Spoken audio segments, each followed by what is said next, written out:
U.S. forces continue to battle ISIS in Syria and Iraq, but as the army of the Islamic State falls back, one congressman is concerned that Turkey is taking advantage of the situation to the detriment of American interests. One America's Neil W. McCabe has more from Washington.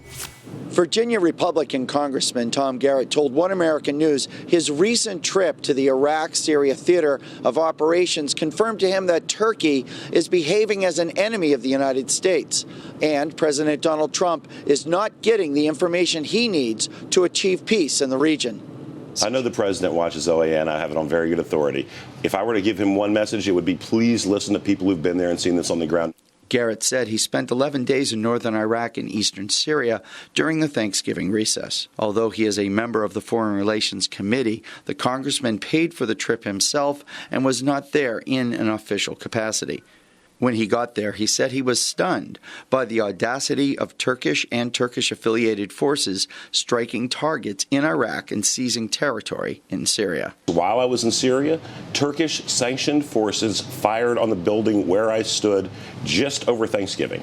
And the people who were manning the post that came under fire by these Turkish-sanctioned forces, they said, why is the United States allowing this to happen? In the months since U.S.-backed units cleared ISIS from Turkish districts, such as Afrin along the Syrian-Turkish border, Turkey has moved in to incorporate these towns into Greater Turkey, he said. These occupations ignore that the Kurds are intensely loyal American allies whose soldiers are the most effective against ISIS. Turkey has essentially not liberated Afrin, al-Bab, Jarablus, but conquered. The evidence is replete if you're willing to look for it. Pictures of the hospital in Afrin, for example, will show writing prior to the Turkish occupation in Arabic and Kurdish. It's now in Turkish and Arabic.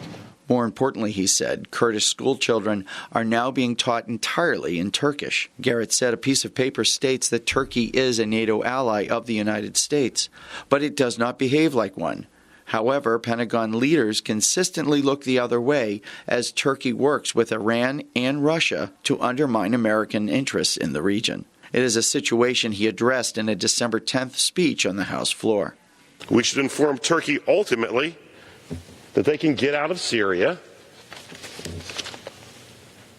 or they can get out of NATO.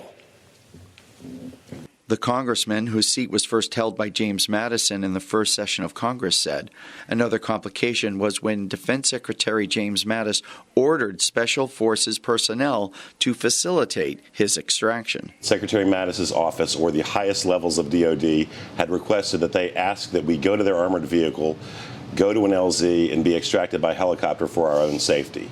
A Capitol Hill source told One American News that Garrett's office also received calls from Speaker Paul Ryan's office, the State Department, and the office of Vice President Mike Pence, all urging the congressman to leave the theater immediately. Garrett did not run for re-election in 2018, and he said when he returns to private life, he will continue to be active in national security policy and telling the American people the difference between what the government says our foreign policy is and what the government is actually doing overseas. Neil W. McCabe, One American News, Washington. Want to see more videos like this? Click on the link below and subscribe to One American News on YouTube, and call your cable provider and kindly demand that One American News is added to your lineup. Call and subscribe today.